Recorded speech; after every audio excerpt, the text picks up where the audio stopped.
both sides of your racial background, or do you not? How did your family raise you? So research over the last, since '96, has shown that students who were able to check more than one box on different iterations of questionnaires, applications, et cetera, were really more comfortable with their identity. They were more comfortable talking about it.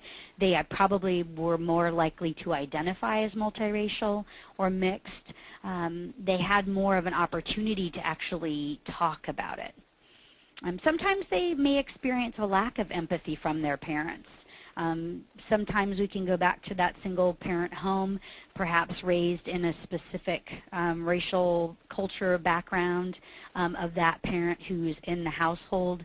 And maybe the student comes home from college one weekend, and we all know the different things they're going to come home with, talking about, thinking about, speaking about, telling stories about.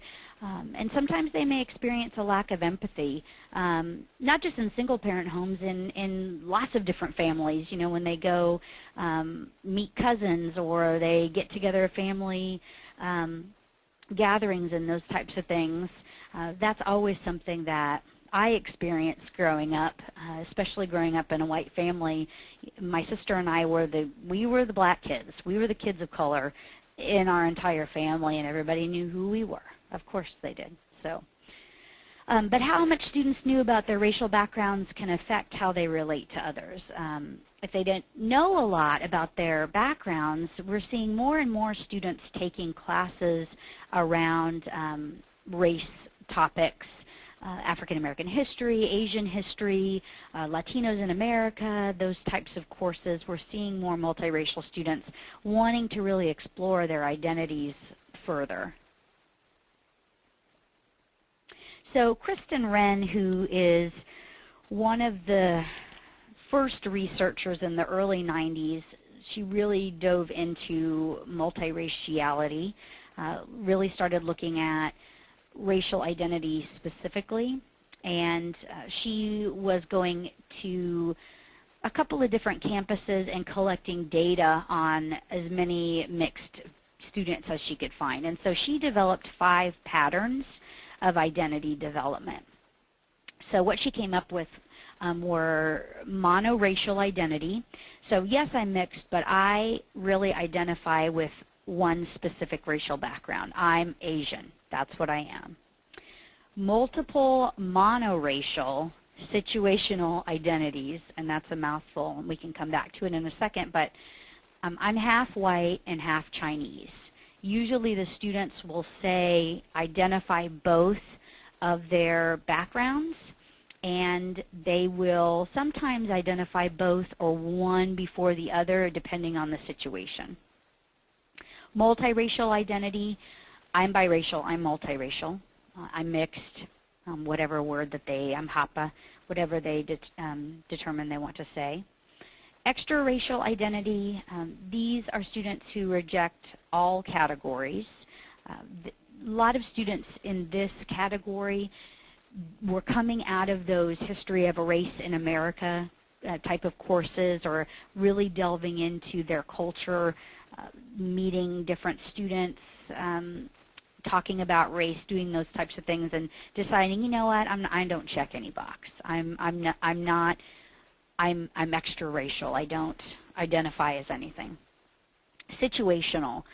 A lot of students in this category are in the situational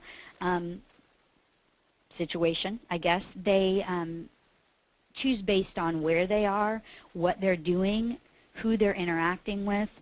When I'm home with my family, I'm primarily Latina.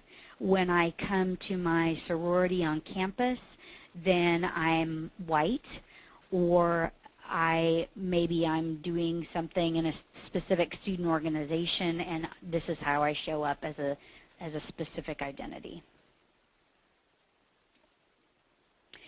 So what do we do with all of this identity, the background, the history, the box checking? What happens after this?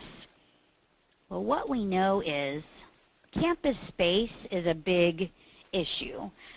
Without a space for our students to identify, it's more difficult. As with anything, we can think of lots of different things, but it's more difficult to talk about the issue if there isn't a student organization. And I may not be speaking about physical space, but physical space is certainly part of it. As part of our multicultural center, is there, inclusion of the multiracial students in our centers? So it could be physical space. It could be figurative space. Is there the language on campus which helps to create the space? Do we include multiracial on our office applications and things we're producing out of our offices to join different committees, those types of things? You can think of various times you may have listed out categories, racial categories for various reasons, reports, I don't know, speeches, talking about admissions, those types of things. We typically say, okay, Asian, white, Latino, African American, Native American. Do we ever say, and multiracial? Some campuses do, some don't. Training for our advisors, really starting to think about any sort of sensitivity, diversity training that is already happening on campus. This is really a great way to include some information about multiracial students, how we are maybe advising in some of our different arenas, thinking back to identity issues they may have, things with parents, things with family, things with physical appearance, knowing those in the back of our mind, and also knowing the conversations sometimes we get into with our students, things that we're counseling them about. I mean, you name the things that we're probably dealing with, the stories that we're hearing, the things we're working students through. And these are important things, especially for our multiracial students. The counselors, also another arena where they are really starting to hear more about multiracial issues. If multiracial students, mixed students are coming in through their doors, then maybe they are having issues with their family. Maybe they're going back home for winter break and they're facing a lot of questions from their family, and what kind of pressure does that create on this population? Data reporting is the last thing, and almost one of the biggest things. We could do a whole session on this itself.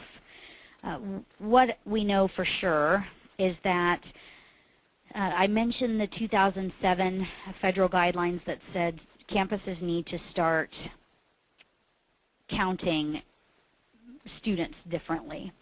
And so that was in 97. That was the Office of Management and Budget, our friends at the OMB, who produced all of the data and the rules.